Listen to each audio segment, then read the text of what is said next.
నమస్తే అండి. ప్రస్తుతం మనతో పాటు వ్యవసాయ కార్మిక సంఘం జనరల్ సెక్రటరీ వెంకటరాములు గారు ఉన్నారు. వారిని అడిగి తెలుసుకుందాం. ఇలా రౌండ్ టేబుల్ సమావేశం పెట్టడం జరిగింది. ఏదైతే హైడ్రా పేరుతో పేదల ఇండ్లని ధ్వంసం చేస్తూ ఉన్నారు, పేదలను రోడ్లు పడేస్తూ ఉన్నారని చెప్పి కూడా మరి ఆ వ్యవసాయ కార్మిక సంఘం ఆవేదన వ్యక్తం చేస్తూ ఉంది. దీనిపైన ఒక రౌండ్ టేబుల్ సమావేశం కూడా ఏర్పాటు చేసుకోవడం జరిగింది. వారితో మాట్లాడి మరిన్ని విషయాలు తెలుసుకునే ప్రయత్నం చేద్దాం. చెప్పండి సార్, ఎట్లా చూస్తారు ఈ సమావేశం ముఖ్య ఉద్దేశం ఏంటి? మేము హైడ్రాని స్వాగతిస్తున్నాం. ఇదే సమయంలో హైడ్రా చేపడుతున్నటువంటి చర్యలను కూడా మేము ఖండిస్తున్నాం. ఏంటివి ఆ చర్యలు అన్నప్పుడు పేదలైనటువంటి రామ్నగర్లో పేదల ఇండ్లను కూల్పాలనేటటువంటిది ప్రభుత్వం నిర్ణయం తీసుకున్నది హైడ్రా. రెండవది మియాపూర్లో కూల్పిండ్రు, మహబూబ్ నగర్లో కూల్పిండ్రు, వరంగల్లో కూల్పినరు, పెద్దపల్లిలో మీరు కూల్చడం అనేటటువంటిది జరిగింది. హైడ్రా అనేటటువంటిది పేదల హక్కులని హరించే హక్కు ఎవరిచ్చిండ్రని మేము అడుగుతున్నాం.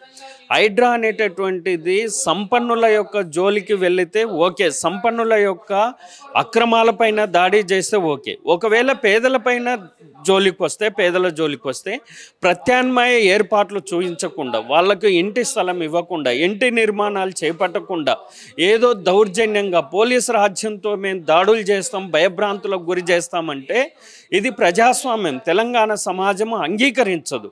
కాబట్టి పేదల హక్కుల కోసం ఎంతకైనా తెగించి పోరాటం చేసేటటువంటిది వ్యవసాయ కార్మిక సంఘం ఆ నిర్ణయం ఈ రౌండ్ టేబుల్లో తీసుకున్నది. కాబట్టి ఆ పద్ధతులలో ముందుకెళ్తాం, పేదల హక్కుల కోసం పోరాటం చేస్తాం. రెండవది హైడ్రాని మేము స్వాగతిస్తున్నాం.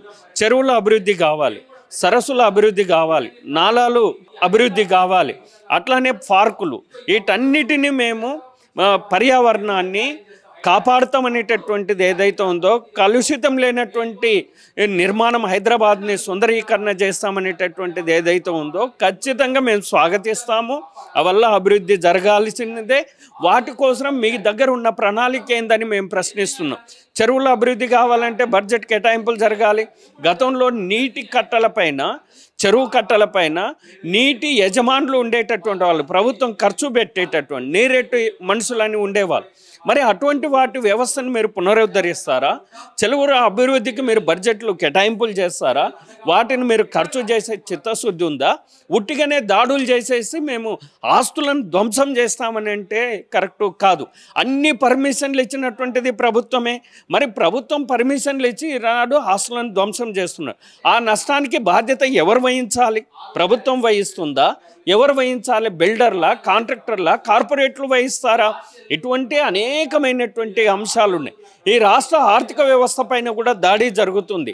ఈ రాష్ట్ర రిజిస్ట్రేషన్లు ఈరోజు ఆగిపోయి ఉన్నాయి. భయభ్రాంతులతోటి ఈనాడు ప్రజలు జీవిస్తున్నారు. ఇన్ని అంశాలు ఉన్నాయి కాబట్టి లోతుగా చర్చ జరగాలి, న్యాయపరమైన చర్చ జరగాలి, చట్టపరమైన చర్చలు జరగాలి, ప్రజల పక్షాన చర్చ జరగాల్సినటువంటి అవసరం ఉంది. ఆ పద్ధతులలో ఈ యొక్క హైడ్రా అనేటటువంటిది ముందుకు సాగాలి. అటువంటి పారదర్శకంగా హైడ్రాగిన ముందుకు సాగితే ఖచ్చితంగా మేము సంపూర్ణ మద్దతు ఇస్తాం. కానీ పక్షపాత ధోరణితో వెళ్ళి ప్రజలపైన, పేదలపైన దాడి చేస్తామంటే సహించే ముచ్చటే లేదు. అందుకోసం ఈనాడు ఈ రౌండ్ టేబుల్ పెట్టాము. వందల సంఘాలు, ప్రజా సంఘాలు మద్దతు వచ్చినాయి. ప్రజా సంఘాల సమన్వయంతో తెలంగాణ వ్యవసాయ కార్మిక సంఘం నాయకత్వం వహించి దీనిపైన పోరాటానికి ముందుకు సాగుతాం. సరే, ఎందుకు పేదల ఇండ్లే లక్ష్యంగా ప్రభుత్వానికి కనిపిస్తూ ఉంది? మీరు అన్నట్టు మరి చాలా బడా నేతలు కూడా అక్రమానికి పాల్పడారు. మరి వారి ఇండ్లను కూల్చకుండా, వారి భవనాలను కూల్చకుండా దాదాపు మనం చూస్తాము అనేక సంఘటనలు మీరు చెప్పినట్టుగానే. ఎందుకు పేదలనే పెట్టుకుంటా ఉంది ప్రభుత్వం? పేదలు నోరు లేనటువంటి వాళ్ళు, కూల్పిన వాళ్ళు ఏమీ చెప్పుకోలేనటువంటి వాళ్ళు ఒక మూగజీవులని వీళ్ళు అనుకుంటున్నారు.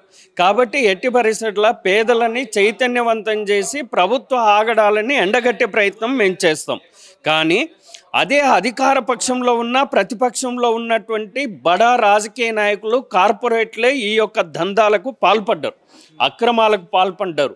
చెరువులను నాశనం చేసిండ్రు, కుంటలను నాశనం చేసిండ్రు, పార్కులను ధ్వంసం చేసిండ్రు. ఇటువంటి దుర్మార్గ చర్యలన్నిటికీ పాల్పడ్డటువంటిది అధికార పక్షము, ప్రతిపక్షంలో ఉన్నటువంటి రాజకీయ నాయకులు, పెద్ద పెద్ద ఆఫీసర్లు వీళ్ళ అండదండలతోటి చేయడం జరిగింది.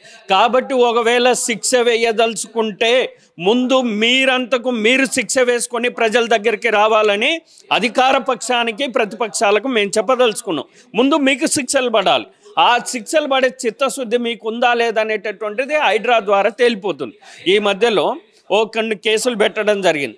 ఆ కేసులలో కూడా నిజాయితీ లేదు. బెయిలబుల్ కేసులు పెట్టి బిల్డర్లని కాంట్రాక్టర్లని కాపాడినటువంటి పరిస్థితి ఉంది. కాబట్టి చిత్తశుద్ధి హైడ్రాలో కనబడట్లేదు. కాబట్టి ఎవరైతే ఆక్రమించిండ్రో వాళ్ళపైన చట్టపరమైన కఠినమైన శిక్షలు ఉండాలి అనేటటువంటి మేము డిమాండ్ చేస్తున్నాం. అంటే మొత్తంగా అంటే ఇప్పుడు హైడ్రాని వ్యతిరేకిస్తా ఉన్నారా, లేకపోతే ఎలా చేయాలంటారు? హైడ్రాని మేము స్వాగతిస్తున్నాం, కానీ పారదర్శకంగా ఉండాలని చెప్తున్నాం, పక్షపాతంగా ఉండరాదని చెప్తున్నాం, నిజాయితీగా ఉండాలని చెప్తున్నాం, మానవత కోణంతో పేదల పక్షాన మానవత కోణంతో ఉండాలని చెప్తున్నాం. ఇటువంటి అంశాల ఆధారంగా హైడ్రా ముందుకు సాగాలి. హైడ్రాకు ఒక ప్రణాళిక ఉండాలనేటటువంటిది మేము కోరుతున్నాం. ఇటువంటివి పాటించకుండా నియంతృత్వంగా నిర్బంధంగా పేదలని భయభ్రాంతులకు గురి చేసి పెద్దలని కాపాడేటటువంటి పద్ధతులలో హైడ్రా ఉంటే ఖచ్చితంగా హైడ్రాని మేము అడుగడుగున దాన్ని ప్రశ్నిస్తాము. దాన్ని సెటరైట్ చేసేటటువంటి పని చేస్తాం. ఒకవేళ సెటరైట్ గిన కాకపోతే ఖచ్చితంగా ప్రజాక్షేత్రంలో పోరాటం చేసి ఎండగడతాం.